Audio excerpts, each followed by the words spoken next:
right, good afternoon. Now, y'all know that's not right for a coalition meeting. Good afternoon. All right. So welcome to our monthly community coalition meeting. I am Tracy Parsons. I am the facilitator of this great group. We've got another great meeting today, so welcome everyone. So I'd like to know how many first-timers we have here at a coalition meeting. Okay, we've got a few. Special guests today. All right, so welcome everybody. Let's give a round of applause. Thank you for making it to our monthly community coalition meeting. So you all got a chance to meet my man Carlos here, who is celebrating his birthday tomorrow. So can we do a little happy birthday for Carlos? Oh, no. Happy birthday to you. Happy birthday to you. Happy birthday, dear Carlos. Happy birthday to you. All right.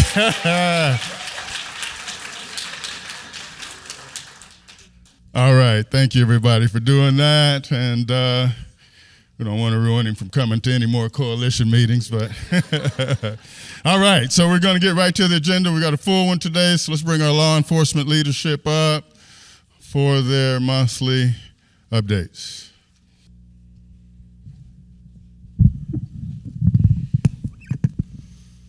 Afternoon, everybody.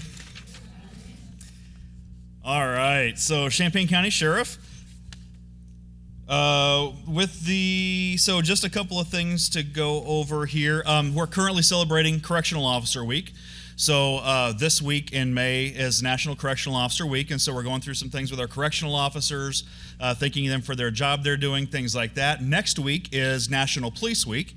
And so there are also a lot of activities and things going along with that as well. On May 19th, there is a police memorial ceremony, first at the Champaign, Westside Park for Champaign, and then in front of the courthouse at 10 a.m., and the community is welcome to attend that. It's just a little opportunity we have to reflect on those who've lost their lives in the line of duty. And so I'd like to invite everybody to come to both services, and I'm sure that Chief Tyler will chat just a second about his as well when he gets up here. The same day from 5 a.m., don't expect to see me at 5 a.m., but at 5 a.m. we're doing Cop on a Rooftop. It's something that all local agencies do at Dunkin' Donuts around the town to help raise money for Special Olympics. And so the sheriff's office will be at the Dunkin' Donuts on Prospect, and I think it's from 5 a.m. till noon on Friday the 19th. And so if you need a donut, if you need some coffee, come on by, throw a little bit of change in the buckets, and it all goes towards Special Olympics. So if you see me on a roof and nobody around me, please come and see if I'm okay, because they might have taken the ladder down. I don't know. Couple of things just talking about shooting incidents, and so we had 2 shooting incidents in April. One I covered at our last meeting because it had occurred before that. And I was taking a look at this one, and I'm not exactly sure the circumstances around the one we had on April 13th, because it was on North Kohler around Busey Woods. Somebody shooting out of a vehicle. So that doesn't necessarily mean that somebody was shooting at somebody else. They could have been shooting at deer. They could have been shooting at geese. In that area, if you've ever driven on Country Club Road up there in that area, you know the deer are crazy. It still doesn't make it legal, right? It's still illegal to do that, but I would hesitate to say 100% that was a gun violence incident at this point. But that is all the information I have right now to share with you, I believe. Thank you.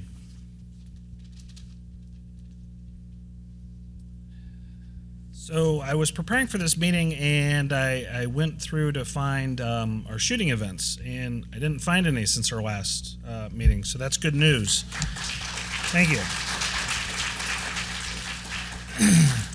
I did do some statistics. Sorry.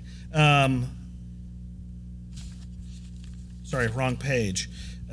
Shooting incidents through May 10th from 2022 to 2023, comparatively, we are down 52.38% compared to this time last year. And this time last year, we were down 25% from the year before to 2021. So I got a little chart. I didn't put PowerPoint together because I probably thought I'd catch heat rounds since I busted their chops last time on PowerPoints. But nonetheless, we're trending the right direction. So hopefully, keep them crossed, we continue that trend for the summer.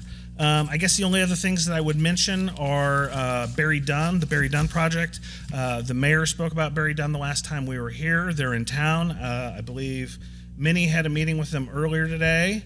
United Pride had a meeting with them earlier today. I don't know if there's anybody from NAMI here, and also the Latino Partnership. So Barry Dunn's in town doing more work. That project continues. That's, again, an 18 to 24-month project. And then the last thing I'd mention is our police chief search. We had our town halls last week, which Tracy was kind enough to moderate for us. I appreciate that. Thank you. I think those went well. And I appreciate those of you that came out. Hopefully we'll get some resolution on the chief of police search in the relatively near future. That's all I have. Thank you. Good afternoon, fellow community members. Okay. I'm going to say that again. I'm not going to let the military come out of me. Good afternoon, fellow community members. Good afternoon. All right, I'll take it, so we won't have to do push-ups. So first thing, I would like to personally invite each and every one of you to join the Champaign Police Department next week for the events we have planned for Police Week, which lasts from May 14th through the 20th. On Wednesday, May 17th, at 5:30 p.m., the Champaign Police Department will host our Employees Award Ceremony, which is an opportunity to recognize the exceptional efforts of our teammates and to highlight their service for over the last year. Then on Friday, May 19th at 9 a.m., Champaign Police will gather for our annual Police Memorial Ceremony. This solemn event gives us a moment to pause and remember our fallen heroes of the Champaign Police Department. Sergeant Thomas Dodworth, Officer Robert Tapman, Officer Christopher Oberheim. This event will be held at Westside Park. Following the Champaign Police Ceremony, first responders from across Champaign County will gather at 10 a.m. on Friday, May 19th, at the countywide Police Memorial Ceremony at the Champaign County Courthouse in Urbana. Lastly, Champaign Police were excited to reopen our doors since the first time since 2018. The Champaign Police will have an open house. You are all invited. This is an opportunity for our community to come in and learn about your police department. The open house will feature tours, displays from the department's specialized unit, touch a trunk, and more. This event will be held at the Champaign Police Department on Saturday, May 20th from 10 a.m. to 2 p.m. Lastly, sharing some statistics. So since the last time we met, we have had 4 reported gunfire incidents. One was property damage only. The other 2, we had 2 people shot. They were shot in the leg. One person was shot regarding a situation. We're still trying to work on that case. The victim was not cooperative with the police department, but he was shot in the leg. The other one were 2 acquaintances. They got into an argument, and one shot the other one in the leg. We have made an arrest on that incident. So this reflects a continued downtrend reduction in our community violence. From 2022, there's a 58% reduction in gunfire incidents.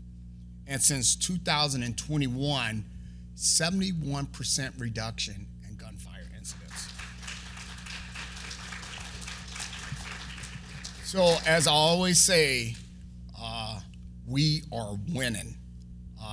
The reason why we're seeing this violence reduction is because of everyone in the room This is a team effort, and believe me, your teammates at Champaign Police Department realize that. It's all of us together.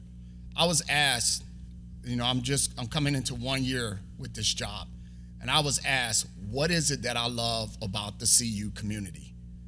Well, diversity, yes, we have it, but every community has diversity. The one thing I've seen from an outsider, that the inclusiveness, that everyone is invited to the table, this is what makes this community so outstanding. You should pat yourselves on the back. There is no other community like this in the United States. God bless CU.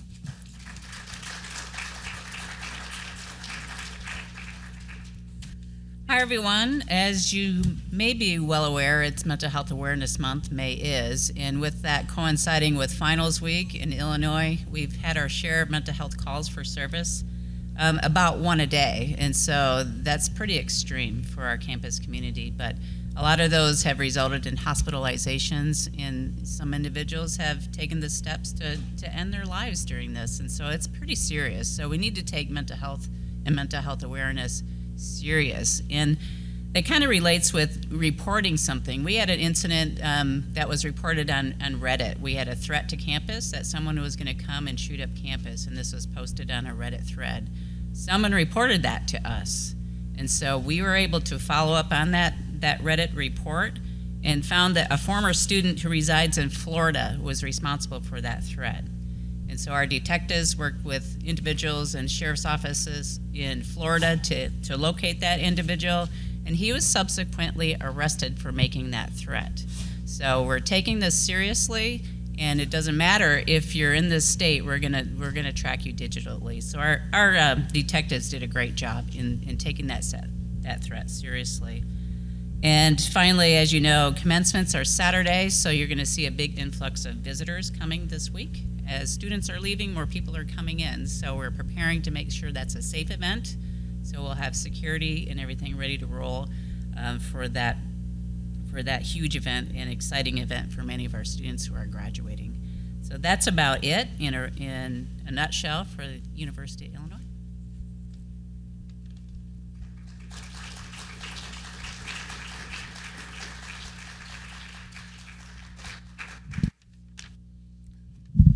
All right, so a few months ago, Dr. Ivory Tatum was here to talk about some work that was taking place and connecting to a project that we call Freedom School in Urbana. So Joe Wiemelt is here, and I believe he has some guests with him, but we're going to turn it over to Joe. Let's give him a round of applause, please. Thank you. All right, good afternoon, good evening. Thank you, Tracy, for the introduction, and I really want to thank you for having everybody sing to Carlos. Carlos is near and dear to my heart and is a jokester. So for him to have the whole room sing to him today was perfect. So thank you, Tracy. So yes, I'm here to represent our Freedom School program and Urbana School District at large, and within that, or Freedom Schools is couched underneath Urbana School District, Tiger Academy, and Alternative Education. And I'll talk through what that means. Towards the end, I'll call up our 8th grade students that are here, almost 9th graders, soon to be freshmen in about 2 weeks, to talk a little bit about their experience in the Freedom School program and what it means to them to be scholars with us in Urbana. So I want to start with just a real quick agenda and timeline, because this program is brand new to Urbana, although it has been in existence in Champaign, coinciding with Unit 4 for several years. The timeline of the program development started about a year ago, a little over a year ago, year and a half ago, when we as a district started writing for grants to start developing alternative education programming, anti-violence work with Principal Nance, and the broader school district and Dr. Ivory Tatum's leadership. And so the overview of our programs has started really from a year ago. We officially started actual programming in November 1st of 2022 was our very first day of the After School Freedom School program, which we'll get into in just a moment. So we'll talk a little bit about Tiger Academy and what that is and how Freedom Schools is a part of that. Our Freedom School program is an after-school program and summer program. And alternative education is also a new program that runs during the school day, also housed at Tiger Academy. Tiger Academy being the name of our building, the name of our school. If you know where the old Comcast building was across the street from Urbana Middle School on Vine Street, that's our new building in conjunction with Urbana Adult Education. Those two buildings that used to be Monocle's and Comcast are now school district buildings. We'll also, this presentation was pulled from a presentation I presented to the school board, so I won't be going into all of this like I did with the school board. We'll be going pretty quickly. This picture right here, we had Carol Ammons visited our program about a month ago, maybe 3 weeks ago.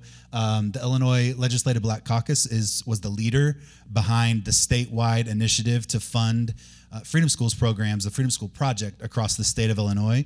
She came and visited our students. That's a lot of our students, although not all of them. We have about 50 students enrolled, and on average about 40 students that attend.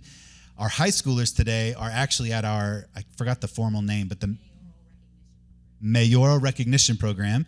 Our high schoolers are being recognized for their service learning and community service work and volunteer work under Freedom Schools, but being recognized by the mayor in that program. So we brought 8th graders instead because the high schoolers are over there getting recognized. So we'll talk through a little bit more. The timeline, I know it's a lot of print, but basically spring of 22, we started the plan for developing alternative education programming, anti-violence work, more preventative work as it relates to school violence and school-based discipline, as well as the broader community violence. Moving into summer, we had planning teams that started to meet to start developing our plans for after-school programming and during the day programming. Followed up with fall of 2022, November 1st was our first day, as I mentioned. January 5th, whatever the first day of school in January was our first day of the daytime alternative ed program. Some students attend both the daytime program and the after-school program. Some students just attend one of the other. And so we'll talk through that in just a moment. We're also planning and have received some grants already for next year, and we have a few grants that are pending for next year as well, and we'll talk about that because money is the biggest question mark as it relates to our programming. So here's an overview and just a quick description of our staff. So the Freedom Schools After School program runs Monday through Thursday since November 1st. From 3:30 to 6:30 approximately. Some nights we end earlier. Some nights we don't have session because we have a planning meeting, so on and so forth. But we have Domisha Nunn as our lead coordinator. She works for us during the day in alternative education as a restorative practices facilitator, and then in the after-school program coordinates. Michael Smith is one of our newest teachers. We've had other staff members who have worked in and out. This is our current staff. Ziggy Xavier has worked for us and several other staff members as well. Support staff, Cherie Caston, April Thomas, and Aquina Lillard. Aquina works also for the city of Urbana and comes to us when she's done there, comes and helps and supports our work after school. We also have Lisa Brewer, who is our student family community specialist, which is a position that's funded in collaboration with the city of Urbana and the most recent round of ARPA funding. And a lot of our facility, which you can see a picture here of one of our classroom spaces, is also partially funded by the city of Urbana and the ARPA money, as well as the school district. A few more. We also have a dance team that is housed underneath Freedom Schools, a step dance team in collaboration with Urbana High School and Principal Nance. They've used our building as practice space as well as the high school, and they're a part of it. This link down here, which I know you don't have access to, maybe you will at some point, just provides an overview of the statewide money that was provided this fiscal year and promised for 3 fiscal years, although now possibly scaling that back, unfortunately. But that goes over about the money as it relates to how different organizations across the state are running Freedom School programs. This is our referral process. Real quick overview. We seek students across the board that some students that have engaged in school violence and community violence as a way to reach them in a different way. Also students that have been on the right path and doing well, also seeking them out as part of the referral process. So it's really a wide open process working with school staff, community members, student to student referral. Some of our students here were referred by other students to start with us, and so that process has been very open. We're specifically targeting students of color, African American students in particular, but it is open to any student who's interested in participating in the Freedom Schools program. And like I said, we have 50 students across middle school and high school, 8th grade through 12th grade. You'll see some pictures as we go throughout. This was just the overview of when we presented to the school board of the work, so I'm going to skip that slide. This was presented by Sakari, one of our high school students, about the history of the Freedom Schools Project and where it originated, of the civil rights movement in the 60s and in the South. And the Philip Jackson Freedom School originally was created back in the civil rights movement as a way to provide a better education for African American students and families at that time.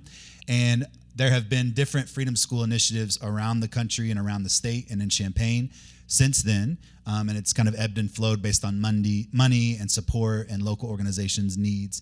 But that's a real quick overview. Our programming is emphasizing after school during the school year and summer programming this summer and in future summers. Trey discussed a little bit about our mission and vision, and so this was our collective mission of what we are trying to accomplish in our Freedom School program after school, really focusing on teaching and fostering Black excellence, culturally responsive and social emotional learning, a lot of work around restorative practices and conflict resolution, and a really big focus on financial literacy. I think maybe Trinity might speak a little bit about that, or Naya. We talked a little bit about financial literacy earlier. We were talking about what they wanted to say. But we do really emphasize students are able to receive a small stipend for successful completion of different activities and attendance in the program. And so they're required to fill out a timesheet like an employee. They're required to track their time over the course of the month, and a variety of other types of things as it relates to financial literacy that we work on. And also, lastly, is the civic engagement piece. So once a week, we engage in civic engagement and service learning, ranging from park cleanups and school grounds cleanups to volunteering at other organizations in town. The Urbana Neighborhood Connection Center is one of our partners that we've worked with quite a bit, as well as a variety of other organizations in town that we've helped volunteer at. And so ultimately the goal is to create a space that is anti-violent, that is helping students develop new ways of engaging with each other and with their peers, how to resolve conflict, how to be proud of who they are, and better understand themselves as young people moving into high school and beyond. This is our schedule. Adarian presented on this, and so this has been a general overview of our work. So on every day when they first get there, it's check-in, snack, tutoring, and homework every day, followed by some kind of curricular component as it relates to our goals. So every Monday has been Black excellence, Black history initiatives and curriculum. We partnered with an organization called Reconstruction.us, which emphasized the history of Reconstruction, but also the reconstruction of Black identity and focusing on developing young people as it relates to different topics. Tuesdays, we've had guest speakers in, and there's several people in the audience who have been guest speakers. And then on Wednesday is a continuation of our Freedom School curriculum, the Royal Diamonds dance team, and then on Thursdays is our service learning. Mondays have been financial literacy as we're preparing for our summer internships, which I'll talk about. We're really excited about the summer because students will be partnered with a local community agency in town for work and for interning. And also on Tuesdays, we partner with GLAM and GRIT, which is Youth Family Peer Alliance, and CU Tri, which we have representatives here today, as well as our Self-Made Kings, that's the acronym SMK. Those are our boys and young men and their work that they've been working on as well in collaboration with GLAM and GRIT. Game nights, we do try to have fun because they want to have fun, and so do we. So every Wednesday is some kind of fun game activity, or going to the park and playing kickball or basketball or whatever it might be. So, and then we dismiss around 6 o'clock. Student presentations, this is a little bit more about the Reconstruction curriculum. I already mentioned that briefly, but Shamar talked about that. And these were our two courses that we've taken so far this year, Black Shakespeare in the fall, and then developing entrepreneurship identity and securing the bag is the term and the title of the course that we took. And that was to help us prepare for our summer internships and financial literacy. Student presentations, they spoke a little bit about our service learning projects. There's a few of the things that we've done in terms of service learning and our guest speakers that we've had. We went to, back in February, we took Valentine's Day cards, homemade by our students, to local nursing homes in town and delivered Valentine's Day cards to residents there, and a variety of other initiatives that we've worked on. Here's a few more pictures of our students in action. So you can see this was at the Neighborhood Connection Center with Miss Mitchell, and our students were reading to some of the younger students that are there, helping. They have a closet of clothes, and our students help inventory, clean, fold, sort the clothes there. Some more about student presentations. These are our groups that I already spoke about in terms of GLAM and GRIT. Recently, our girls, as a part of GLAM and the Youth Family Peer Support Alliance group, went to Neal Street Blues, and thanks to Tracy Parsons for helping fund that. And they've been working on formal etiquette and what it means to go to a formal dinner and how to engage in that formal space. And Tracy's there in the middle, throwing up the U.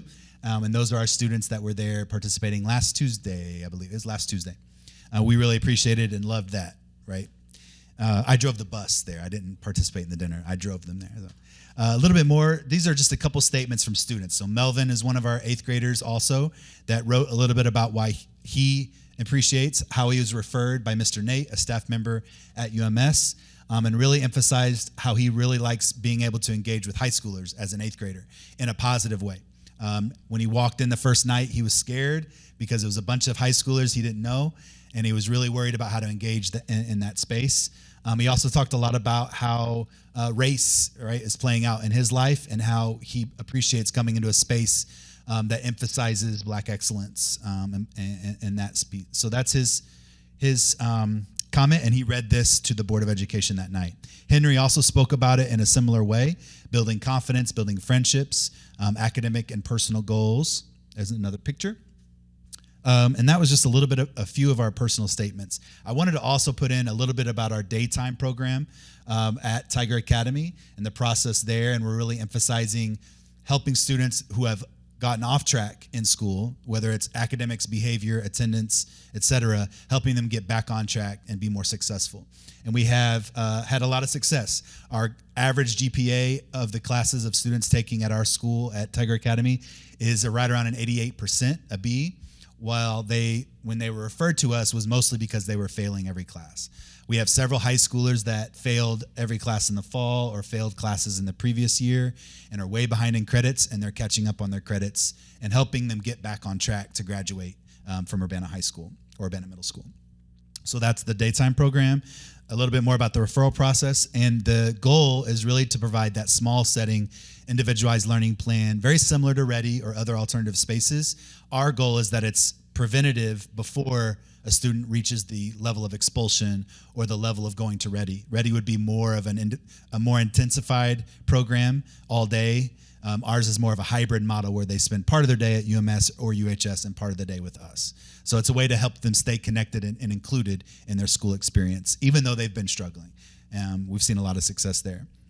And just a reminder, our facilities across the street from UMS, the old Comcast, but we don't say that anymore. We say Tiger Academy. And these are our summer plans. Really excited about that. And I'll go ahead and have our 8th graders come on up and get ready. Our summer plans. So in June, we're really excited.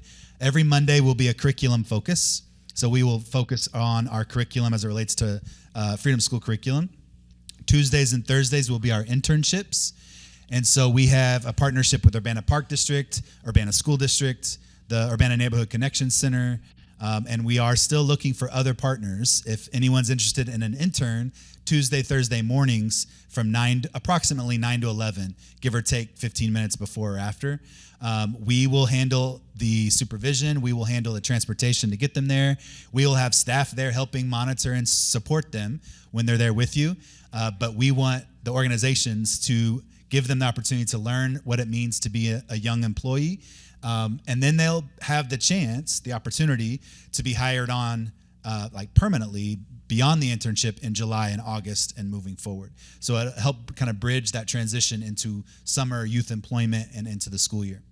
Our July calendar is going to be the afternoons, I forgot to say. The afternoons will be credit recovery. So it's still a continued focus on the alternative education piece for students who are behind in credits. July is going to be a lot of fun. So July, we are going to go fishing. We're going to go to the parks. We're going to go to different events that are just more recreational and fun, not just the traditional school stuff. And the last thing I'll say before I give it to Carlos, because he's ready, he's been asking to go first the whole time, is Wednesdays will be our out-of-town trips and college visits. So I didn't mention that, but we are going to St. Louis to Harris-Stowe State University, as well as St. Louis University. One Wednesday of the month, we're going to Chicago State in Chicago and some museums. We're going to EIU one of the Wednesdays, and we're coming here to UIUC one of the Wednesdays as well to get them out to see a variety of different spaces in the Midwest as they start their transition into high school or post-secondary with our other high schoolers. So I'm going to stop talking and turn it over to Carlos. I asked them to introduce themselves and talk a little bit about what they like most about Freedom School. Remember I said he's a jokester? I love singing like this. Okay, my name is Carlos, and the stuff I like about Freedom School is Dr. Whitmel, first of all, and then the help we get with the work and stuff, and I don't know, I just think it's pretty good, I guess. My name is Trinity. My favorite thing about Freedom Schools is the opportunities that they give and how helpful they are. And Miss Lisa, she cool. Hi, my name is Naya, and I like Freedom Schools because I like the staff. First of all, they're very good people, and I like that they offer tutoring in case you need help with work, and I like that we do different activities and you get to step outside your comfort zone, and they have guest speakers and they come and share a little bit about what they do, and I just enjoy Freedom School because it's a good place to be.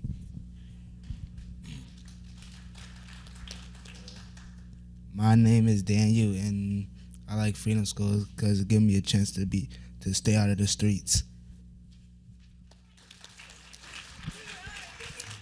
You guys stay up here just in case there are questions for you, just in case. That's our presentation. We appreciate the time today, and if there's time, questions. If we have one question. All right, let's give them another round of applause.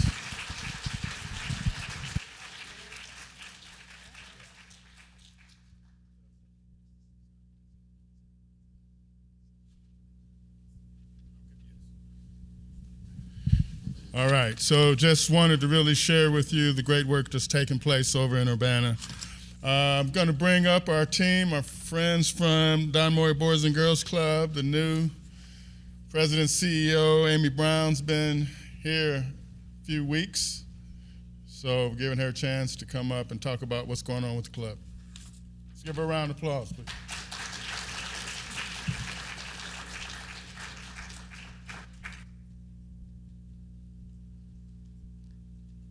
Good afternoon. I'm so proud to be up here in front of all of you and appreciate just a few minutes to talk about what we're doing over at Don Moyer Boys and Girls Club. But one of the greatest things ever is all the new staff that we're bringing on. Anyway, a great future start here at Don Moyer Boys and Girls Club. That's the theme nationwide. And one of the other themes that we've adopted is something called the movement. And we're part of that for Don Moyer Boys and Girls Club and throughout the whole country. But you know, a lot of cool things are happening over there. And I would like for two of our new teams to introduce themselves to you. So come on up. Hi, my name is Monica Miles. I am the new director of operations. I've been at Don Moyer for a little over a month now. Lots of work done, lots of work to do. I have been in the Champaign community for the last 4 years. I was at Crisis Nursery before this, serving as their director of programming. And before, when I started in the community, I was actually a home visitor, so working directly alongside our families. Come from a little bit of all over the place, have lived in California and New York and was born in Virginia, and are really looking forward to being able to work to strengthen the Boys and Girls Club and continue in offering amazing services to our youth. Excellent. Dr. Will Patterson, I know most of the folks in the room. It's been a wonderful experience coming this new title, Chief Teen Officer, and I've been talking to Dr. Tatum, and I'm learning more about the Freedom Program. The two young men that are in the program, so it's your birthday's coming up. So here's what I want to propose to you and your homie. I want to build some race cars with y'all. So we have a program called On Track. Much like you talk about being on track with academics, we use cars and STEM to really engage with young people. So they'll become part of a program that we tie academically in with the club and the activities we're doing, such as our summer program. But here's how we just boots on the ground, hear an opportunity to check in, make the reality or the experience happen, and we do that at the club. And so we're real excited about these potential opportunities, working with Champaign Schools, Urbana, and doing that work. Today, we pick up the Double Dutch bus. And so it's been in operation or been under wraps for about 6 months with the School of Architecture doing the interior. And I tell you, when you're talking about super bad on the inside now, I'm really excited that these young people get a chance to break that in for us. And we built that vehicle at the club. And that's what's so cool about what we do there is the cultural stuff that we do here resonates throughout the country. And so we're really excited about this club and what we have, and with Amy's leadership and with Monica coming on board. I'm totally confident with the team that I get to work with that we're on the move and we're growing a strong program. Thank you. I was afraid to give Will that mic. I'll just be honest with you. I'm surprised. Well, I'm very fortunate to work with these folks, and we have about 50 staff altogether. Well, there's a few positions that are vacant. You'll know how that is, but we're all staffed up. That's pretty much what it looks like. We moved into the Martin Center. You've probably been hearing about it for a long time. It is amazing. It's just ginormous. The kids have so much room. They come in every day and check into our own area. It's named the Don Moyer Boys and Girls Club area of the Martin Center. It's bright and beautiful, clean, attractive, and just has equipment that we've never had over at Don Moyer. So we're very proud to be there and invite all of you to come in anytime to take a tour, text me, call me, Dr. P, Monica, all of us. We will drop everything to walk anybody through our facility. And of course, we absolutely still love being at Park Street. It is now the Teen Center, and it is growing. In fact, we have so many kids registered for summer camp this year that we actually had to pause the registrations for a minute to regroup to see if we can open up for more room. So obviously the goals are the goals for Boys and Girls Club nationwide: academic support, vocational education, applied learning activities, workforce readiness. That is definitely Dr. P's specialty, character development, exercises, social and emotional learning during all times of the day and in all the different classrooms. One of these activities is happening or something unique and special for that day. We are committed to building great futures, and I really want you to talk a little bit about this slide, Dr. P. This is some of the bullet points that you really Sure. So one of the things that we do, last year we started doing some work last year with called the Loving You Tour, and we were doing a piece with City of Champaign and working with other organizations, Urbana Park District, Champaign Park District, where the number one thing we know about engaging young people in the public schools, what we know historical legacy in spaces like the club, is that kids got to know you love them and that you care and that you stop doing that they are absolutely number one priority. We've established that. The club is just 55 years of legacy in that, in this town, right?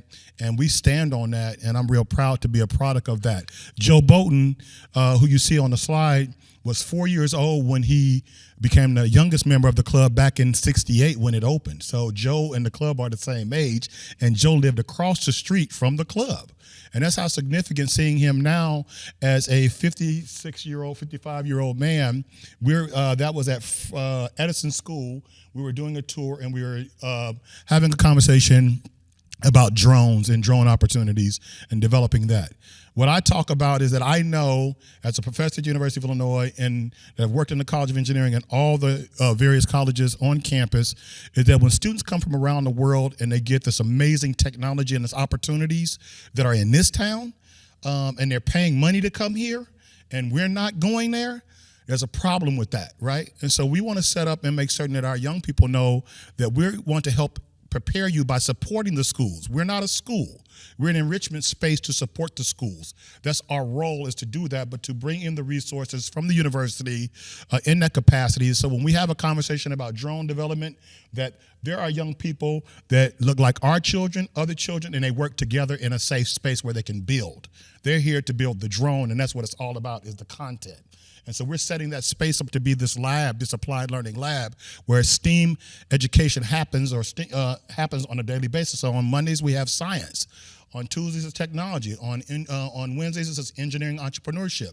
On Thursdays it's art, and on Fridays it's math and music. So we have a whole STEAM operating schedule that we have built to make certain that we're speaking this language that's directly connected to the business, engineering schools, LAS, everything on campus, to be that applied learning space where we have college students coming into the space, not just to do a service learning project, but they actually understand their role and they're getting an education in the space. And so now I have colleagues that are working with me that are going to be teaching courses at the club with college students. We just had, with my hip hop collective class, I had 70 students at the club, and they cut a whole album. They did a lock-in one night and cut a whole album in the club. And so now those same students are coming back as hip hop ambassadors to teach our young people in these spaces, doing the same things: computer science, music, different things like that. But the big thing is that they do it by trusting each other, learning, and playing. And that's where the trust factor comes in terms of what the space offers in that particular regard. Amy. Thank you. Okay, well, Dr. P is really our music guy on hand. You all know that. Monica, you want to talk a little bit about the other program that we're bringing in? Yeah. So over summer, we are going to partner alongside BBL Fine Arts Academy. And it is June 19th through the 23rd, I think, that week. So all of our summer camp youth that enroll within our program are going to have access to that program as well.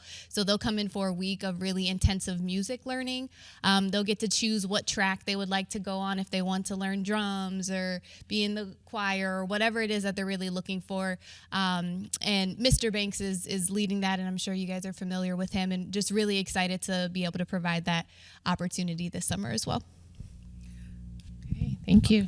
Okay, what I wanted to ask Dr. P is, we talked briefly about your program, and I would like to have you, if you have time, to talk about the future of robots taking over certain jobs. That, and this is true. You could, if when he tells you about this, you'll understand. So, how are you readying your students for something like that? Because it is basically working right now. Absolutely.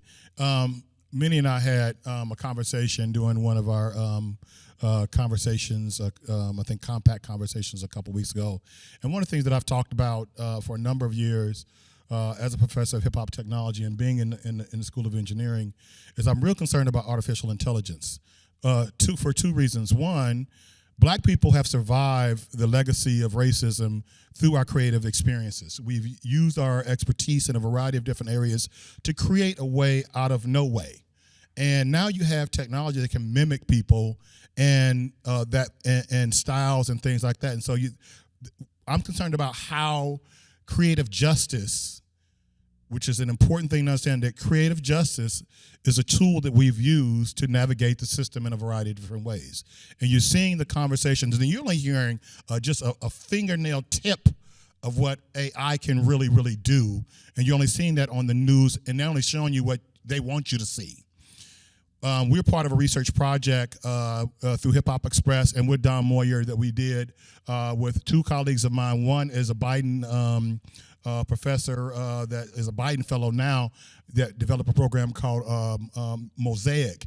And this program actually you can sample some material and blend two different styles of music together, become one unified piece through artificial intelligence. And we've been working on this project probably now for about 3.5 years. And so what I did was bring Champaign students from the club, East St. Louis House of Miles, and then Dayton Contemporary dance center with Darren Bell that does work with the Troutman family and Shirley Murdoch. And the goal was to really look at creative practices in African American communities and talk about this artificial intelligence from a user experience perspective, meaning that our young people at the club, they do amazing stuff and you see it happening in real time, but those same behaviors will be mimicked by artificial intelligence now.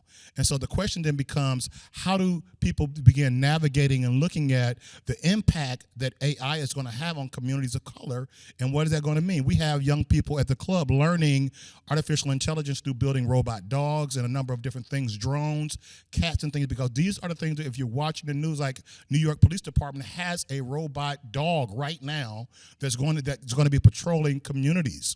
And so we want our young people to understand how those things work.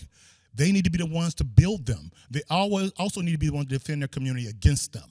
And so that's why at the club, these projects that we're building, along with students from computer science, from engineering, from arts, that we're blending that experience together. And then we're having these conversations and bringing organizations together like NAACP to say historically that it's been your role to be an advocate in these areas. So let's get you informed also so we can have a real serious community conversation around that. And those conversations happen in places like the club because young people are the ones that have to be prepared to have the dialogue.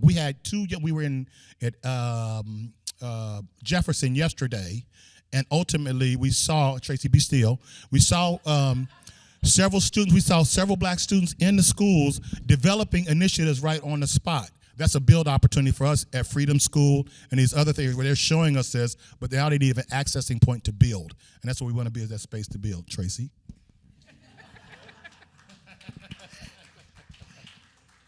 I'm just going to pass it on to Monica so we can whiz through the rest of the slides.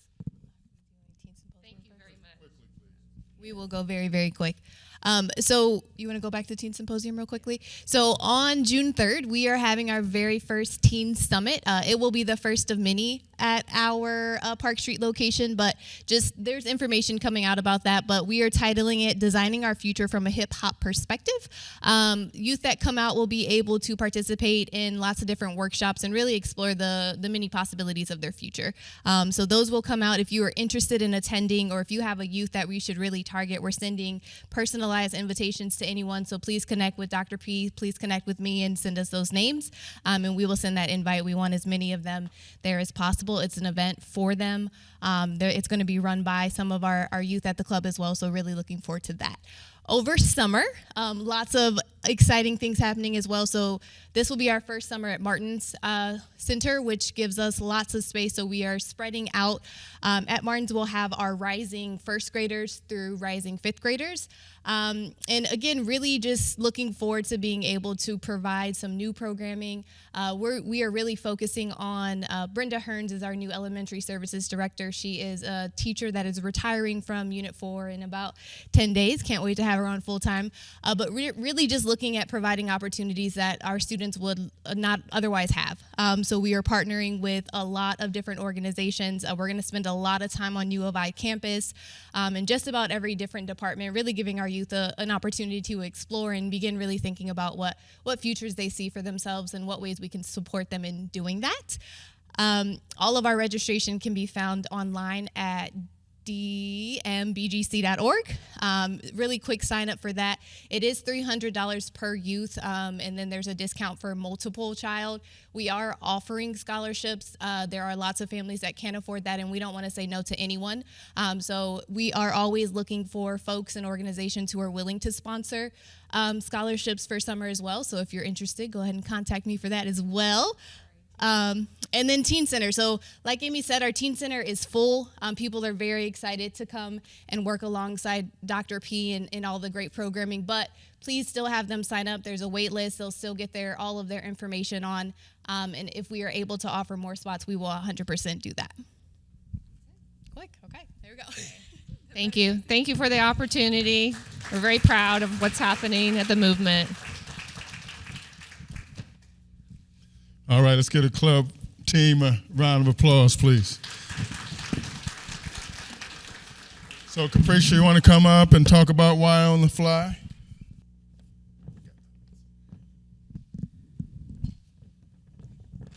Hello, everyone. How are you guys tonight or today? Good. I promise I'm going to be quick. I know we're running out of time, so I'll make sure I'm quick. So my name is Capricia Whitaker, and I am the Wild on the Fly director at the Stevens Family YMCA. Our goal throughout the summer and through the school year is making an impact on the children, their families, and the community. So what is Wild on the Fly? So Wild on the Fly began as a Y Without Walls in 2021 by providing underserved and underrepresented families that are outside of the YMCA's immediate service area access to the Y through programming. From 2021 to 2022, we have probably impacted over 800 new and returning participants, and we are looking forward to impacting more this year, this summer. We have probably served over 2,000 lunches to our participants, and we've had the opportunity to work with some amazing community partners, such as UIPD, Sola Gracia Farm, Master Gardeners, 4-H, and much more.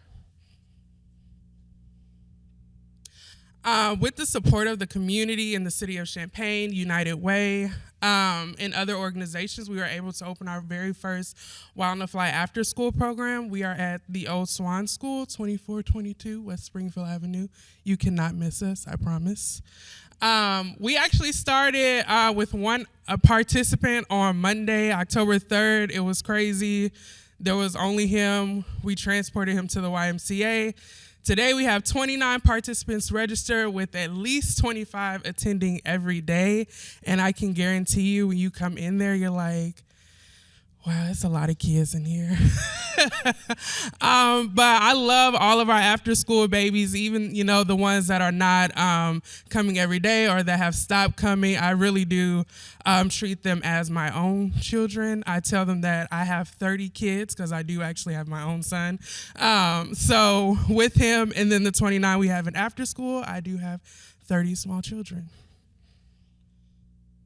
So when does Wild on the Fly start? So our summer program starts June 5th at 10 a.m. in Urbana and Rantoul.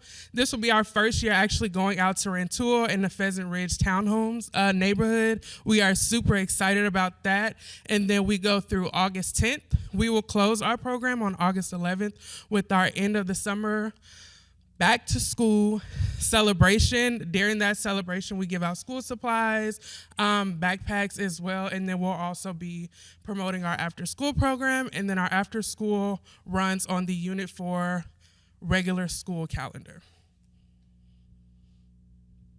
So let's talk about summer a little bit. So our summer locations this year, we are in Champaign. We are going back to Town Center and Country Brook for a third year in a row. We really have a lot of participants that come out, and we are excited to continue to be able to partner with them. This year, again, we will be in Aspen Court, which if some of you are familiar, that is the old Scotswood. And then we'll be in Rantoul at Pheasant Ridge. We'll actually be going on more field trips this summer that are all free to our families, our participants. And thanks to the Director of Community and Engagement at UIPD, Demetro Powell, he has set us up with some great field trips to the U of I. We're going to Vet Med again. We're going to do a picnic on the quad. We'll be at the Arboretum. And we'll also be at the Fire Institute. Just providing our participants with experiences that they may not receive had they not gone to camp. So yeah. And how can you get involved? We love volunteers. I would love to see more volunteers this summer. Last summer we didn't have a lot, so I would really love to see more people, more organizations come out and volunteer with our kids. I think representation is key, and it is definitely big to have in our communities that we serve.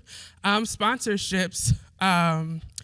Nobody's required to sponsor our program. We do love sponsorships. Last year, OSF was our premier sponsor, which was great. They sponsored, I think, $10,000 to our program, which tremendously helped us out during the summertime. And then we also have community partners that I discussed earlier that we partner with, Courage Connection, Museum of the Grand Prairie, 4-H, UIPD, and other programs.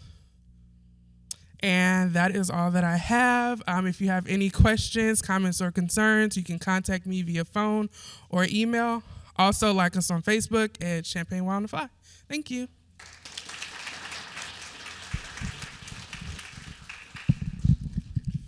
I just really love, our community from the standpoint of, I remember sitting, talking with Jeff about expanding the Y outside of the building, and look, 2 or 3 years later, we're in Rantoul. I love it. So let's look at the Y. Round of applause. And then I want to just give the club a round of applause again. I love the creativity, and it's just really important that we keep looking at how we are progressive in our thoughts and our thinking. What our young folks represented here today is the potential and the hope and the belief that we all have to have in our young folks, right? So you wouldn't know that these are students who are struggling in school because they were kids and they were engaged and they were excited, and that's who our kids are, right? And so when you heard the students say they feel appreciated and loved in the buildings, what a difference that makes with a student, and Dr. P said that as well. So we're going to bring Taryn Nance up to talk about some work he's doing through his ABC organization.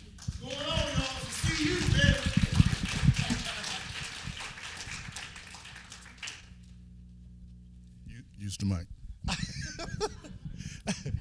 Good afternoon. I'm Fresh Principal Nance, proud founder of the Anti-Violence Collective, AVC. Thank you to the Champaign and Urbana community for embracing me for who I am authentically. I don't take that for granted. I appreciate it every single day, so thank you. I am Fresh Principal Nance, and since 2010, it's been my lifelong mission to save Bright Star children while building trust within the communities I have served. For decades, Bright Star children have lived without properly funded, sustainable, and equitable system built for continued growth and progress. Across our nation, roughly 80 to 85% of children are on track to graduate high school. The focus of the AVC, the development of an innovative system for that 15 to 20% of children who historically have not been on track to graduate high school. Champaign-Urbana is a beautiful place with beautiful people, beautiful families, and beautiful children. I moved here specifically to build a new and innovative systems to support Bright Star children and Bright Star families. The AVC was founded to bring together all levels of the community to solve societal issues, which requires all levels of the community. So step one, in my mind, is building community structure, a trusted highway with trusted exits. So I put this picture up here because imagine a family of 5, 3 children, 2 adults, and they're just coming to a place called Champaign-Urbana, and they have no information. So imagine us coming together as partners to build an AVC highway with all of the exits inside this room right now. We've heard from programming from all walks of the community. So imagine us coming together to build a true highway, a trusted highway with trusted exits. And that's just the goal of the AVC, not to reinvent the wheel, but to really establish what it means to be a community by bringing 4 and 5 churches together to plan events, to bringing the Boys and Girls Club, Dream, and other programs together to create programming so that family of 5 can get on that highway and automatically have the information in front of them and shoot to different exits with their kids and find jobs because we have this trusted highway with trusted exits. When you think of the AVC, I'm from the East Coast. We talk about think tanks all the time. This room is a think tank. So imagine if we used our minds to come together collectively to build a trusted highway with trusted exits. So the first step is the proposal. And Tracy, I don't know what happened to my colorful PowerPoint, but it was dope. I don't know what happened, but see you fresh calendar. It was fresh. The fresh, obviously, with Fresh Principal Nancy. So this is my proposal to you guys, everybody in the room, for your feedback at the end. I'll have a quick survey. It's about a minute. So once I get through the slides, if you could pop the QR code, it's about 6 questions, basically asking you, when I finish, if this is something you want to do. See you fresh calendar. So I wanted to start by introducing the vision, mission, and objective of the AVC. As I told you, a trusted highway with trusted exits. And so that's the vision. The mission is what drives me every single day. The vision is rooted in the theories, and we ain't get into that today. And then the objective is right here where I'm appealing to you, to create a pot of gumbo, that highway with trusted exits. Theoretical context, so that's more about just really rooting this into something. And so I found a quote from Paul Costello, Executive Director from the Vermont Council on Rural Development, and he said this. I'm not going to read the slide, but I highlighted what I thought was important. Communities within communities are disconnected, don't know what each other's doing, and don't feel invited. And so I want to break those bubbles and those silos down and truly come together as partners for this work. In more theoretical context, so the word community is defined as in bold, sharing common perspectives, and engaging in joint action is what we need to be doing, from what I believe. So our primary objectives for the CU calendar as follows: a trusted and impartial date sharing time system that provides all organizations, and we just went through a bunch of dates from all the great programming in CU. So imagine one space where every event that's registered within CU is in one place, accessible to everybody in the community. And then that third bullet is a long-term objective, to create CU Fresh events. So as I mentioned before, what if we have 5 black churches all on a Sunday collaborating for one event, and then went further and had other churches from different denominations partner with the black churches for one event? Just imagine the possibilities if we all buy into one framework. So based on the first objective, this is how it's broken down. I won't read too much off the slide. I'm asking for, once the data gets back, if we want to form a committee, which we'll schedule meetings and talk about how we're going to go to each community organization and ask for their support and commitment to the CU Fresh calendar. And then once we build the team, this is how we want to make it consistent on that third lane. How we make sure that the team stays focused and committed to the work. The work is already happening by myself and my AVC exec team, but I wanted to appeal to you guys today to figure out if this is something that we wanted to do committee-wide. Second objective, we've heard it all night, trust. We got to start trusting each other. And to build trust means conversations happening across the board beyond the surface, asking me who I really am. What is my philosophy on life, discipline, education, really diving into some of that work that we need to do to build trust within the community across Champaign-Urbana. And so that speaks for itself, trust. And then finally, if we get the first 2 objectives complete, I believe that this third objective will happen organically. The collective intelligence that we share, the human intelligence that we share across each other will result in collaborations. And we all take ownership in that process, which is the CU Fresh events, is what we hope to accomplish. And then this is the tentative timeline. So the first step, CU Fresh calendar presentation, doing it here right now. Then I have a survey I want you to complete, if you would. It's about a minute long. Like I said, 5 or 6 questions. From that data, we want to send out some mass communications. In June, we want to have a meeting to confirm the partners and organizations. I have a tentative calendar date set for August 1st, a Tuesday, where the calendar will go live. Through the collaboration in June, I would hope that we could create an event in July to promote the calendar, again, across all of Champaign-Urbana. And then August 1st, we want it to go live. These are the targeted organizations. Basically, every piece of real estate in Champaign-Urbana, we want you to commit to the calendar, submit your events. As I said before, the work is happening already. Behind the scenes, we have a technological apparatus. Won't get into today, but that's happening as well. And so we want to make sure that everybody's event is registered within a calendar, from our churches to our school systems to our government entities, nonprofits, and our civic social service organizations. Everybody on one calendar. And then I put together frequently asked questions, and it was just a one. I worked behind the scenes with Tracy, making sure that we were really critical and intentional about how to make this work. And so the main thing that I wanted everybody to point out is private events at business locations will not be added to the calendar unless completed by the business owner. We don't want to promote any private events that would give our community a negative light. So I'm not going to name those events, but I think you can read between the lines. We want to make sure that this is a family-friendly calendar where everybody can access it, kids, adults. We want to make sure that there's nothing on there that would cause a negative light to be shined on our great Champaign-Urbana. So that's the main thing I wanted to point out. And also the general public invitation, that's a requirement or a subgroup. So in this scenario, our Urbana Free Library teen hangouts, they're targeting teens 11 through 18. So that's still a general public, but it's also a subgroup. So subgroups events would be added as well. And obviously, as this goes on, we're going to be building it. So there may be other things along the way, but I want to make sure initially that it has to be general public or a subgroup across Champaign-Urbana. And then the summary. I won't read it. I'll let you read it for a second. But my point is community events give direct hope right back to the communities they serve. And I've been taught that now is always the time for change and collaboration. And the next step. So as I mentioned before, the survey for feedback, I want that complete if possible.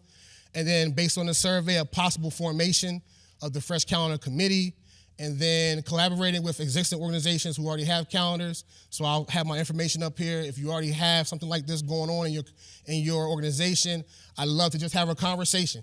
You can send me an email. I'm gonna ask you when you want to meet.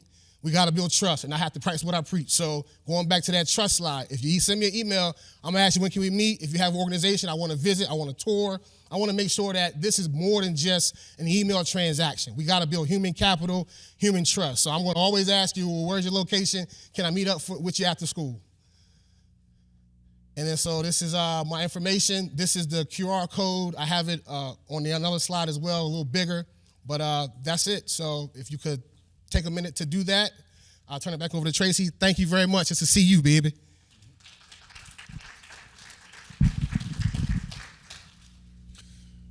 So,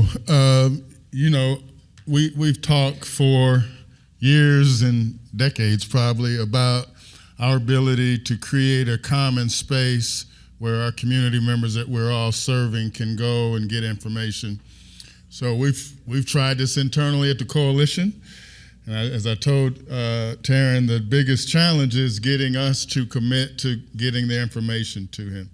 And so I just want to encourage us to think about this and consider this as another way of strengthening and improving our communication. So thanks, Taryn. Okay, so I'm going to ask you for a couple of extra minutes. We're going to bring Joe Trotter up to talk about. We've been the last few meetings talking about fentanyl in our community and its impact, and public health has been doing some work around this. So I want to support Joe, and so thanks. Thank you.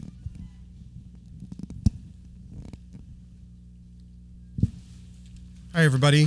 My name is Joe Trotter. I'm with the Champaign-Urbana Public Health District. I know we're pressed from time, so I'll try to hustle. So I'm the harm reduction program coordinator. I've worked with the health department for about 15 years now. And so I want to talk a little bit about opioid usage that we see. So some of the perspective that the health department sees for opioid usage in our community.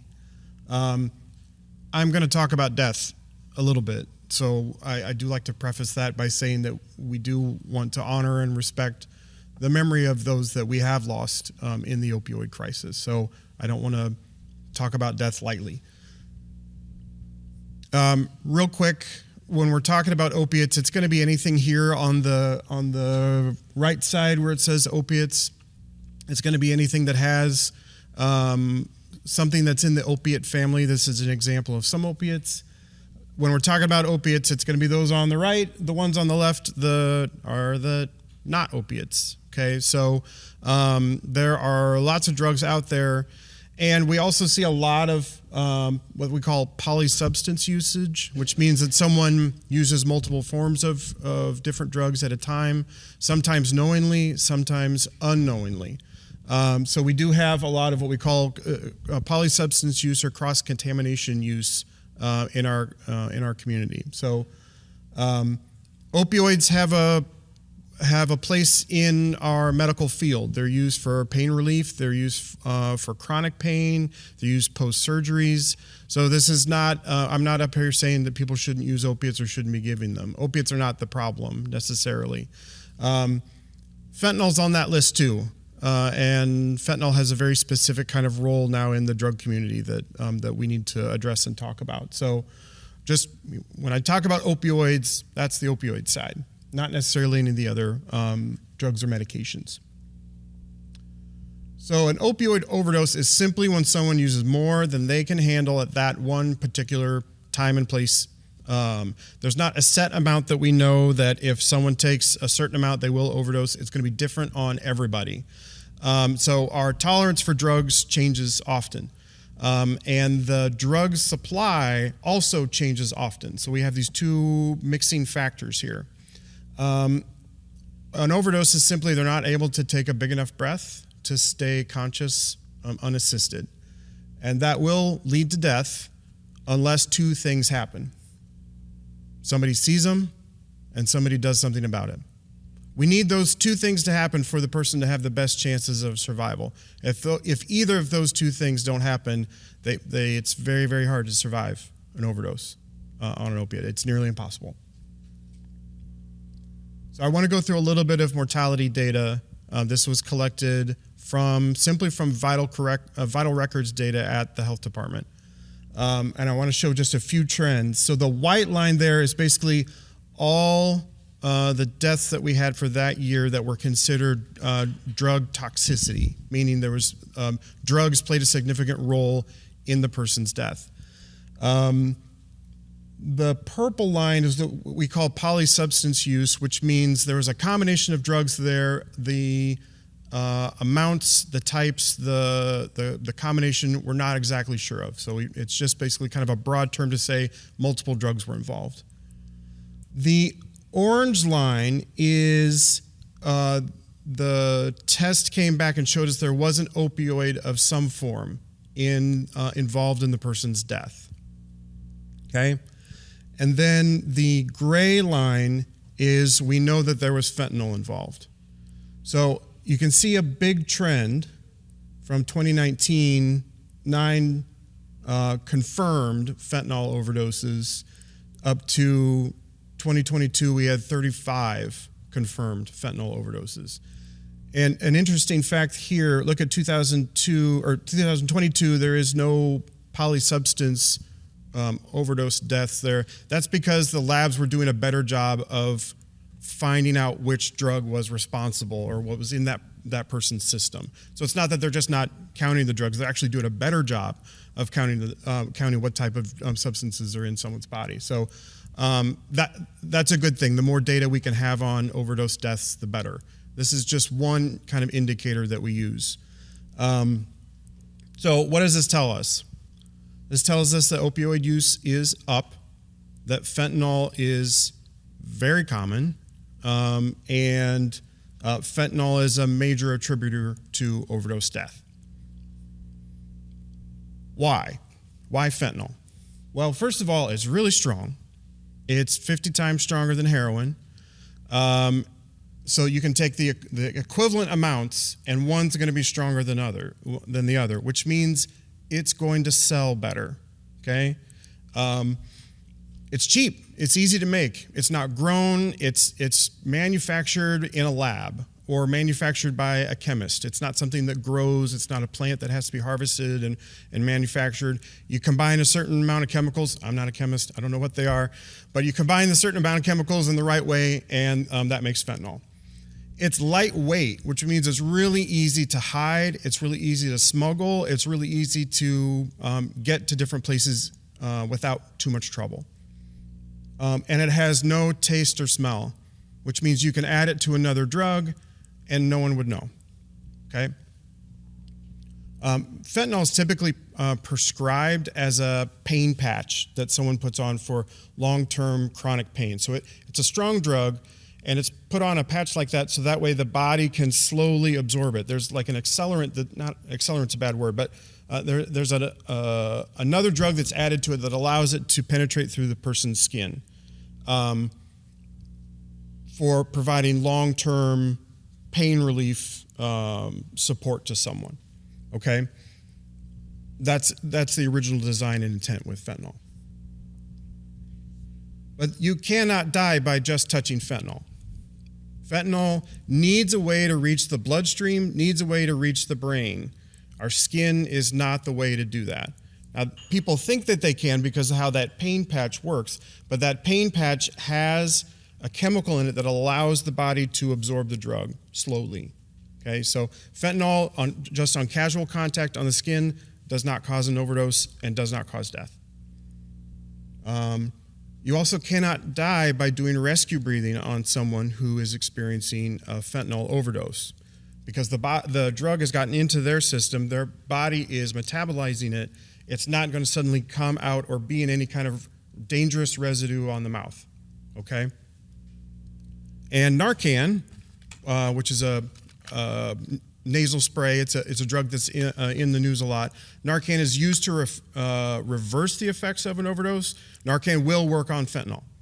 So there's a myth out there that Narcan won't work. No, it will work. It will absolutely work.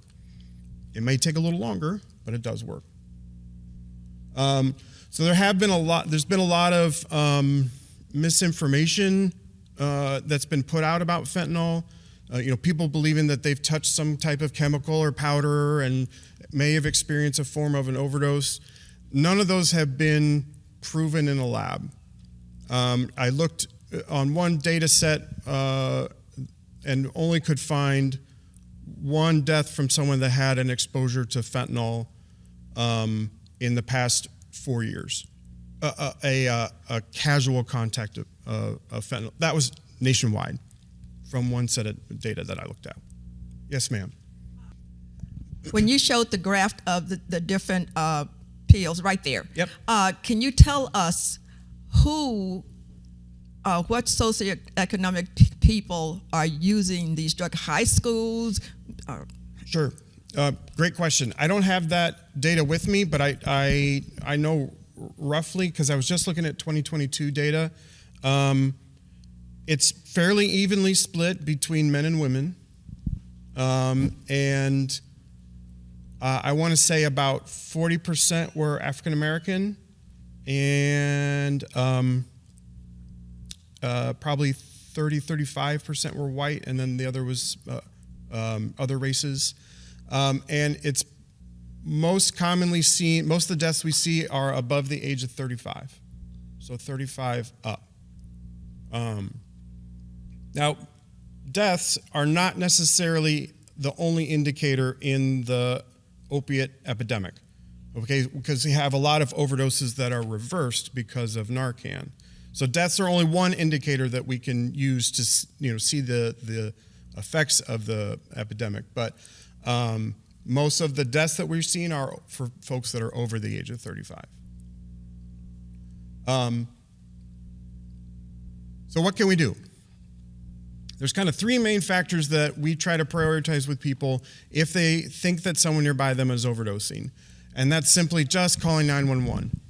In the US, that gives someone about a 70% chance of surviving alone. If all you do is just say, hey, this guy fell asleep and I can't wake him up, 70% chance of surviving. Rescue breathing. When someone is overdosing, they are not taking a big enough breath to keep their lungs inflated. If we can put air in them, that's going to buy them time until 911 shows up or until the drug wears off. So rescue breathing is also very critical. And then deploying Narcan. So what Narcan does is it simply just blocks the effects of the drug temporarily and allows the person to regain consciousness and start breathing on their own. Any of these will help on their own, but the more of these that people can do, the better. So what are we doing? At Public Health, we've been doing a lot of things. So we have a grant to supply Narcan out to the community. Just showing some kind of rough numbers of, these are individuals that we trained on Narcan over the past 4 years. Obviously, we had a little dip in 2020 and 2021. We were busy with other things, but we started picking back up again. So we train a lot of folks on Narcan. These are the amount of kits that we have given out. 2021, we got almost to 5,000 kits. That's in a year. And each kit contains 2 doses of Narcan. And 2022, we got up to about 65,000 or 6,500 kits, excuse me. So we are out there. We are trying to help, but it's a daunting task that we have here. Just a couple quick links that I want to leave you with. Real Deal on Fentanyl is one that was done by the Ad Council and the White House. That's a really great site. The Never Use Alone site is a really good one too. Remember, someone has to see them and someone has to do something about it. The Never Use Alone website allows them to call someone and say, I'm using a drug right now, and they can stay in contact with them, and they'll call an ambulance on their behalf. and then our website. That's me. All right, let's give Joe a round of applause. Thank you very much. So I'm still wondering what our role and responsibility is going to be around this drug issue. We wanted public health to come out today to talk about their work that they're already doing. And so we need to think about, is this a conference? Is this a seminar? Is this something we need to kind of continue doing, the education part of this? You know, I'm kind of feeling the responsibility that now we have this really important information, we have to respond. So trying to figure out the best way to do that is where my head is at. So if you have ideas about how we best address this, working with public health and the others that are involved in this issue, let's talk about it, because we have that responsibility. So thanks all of our presenters. Thank you for staying a little longer today. And just peace and love to you, and thank you for all the work you do in our community.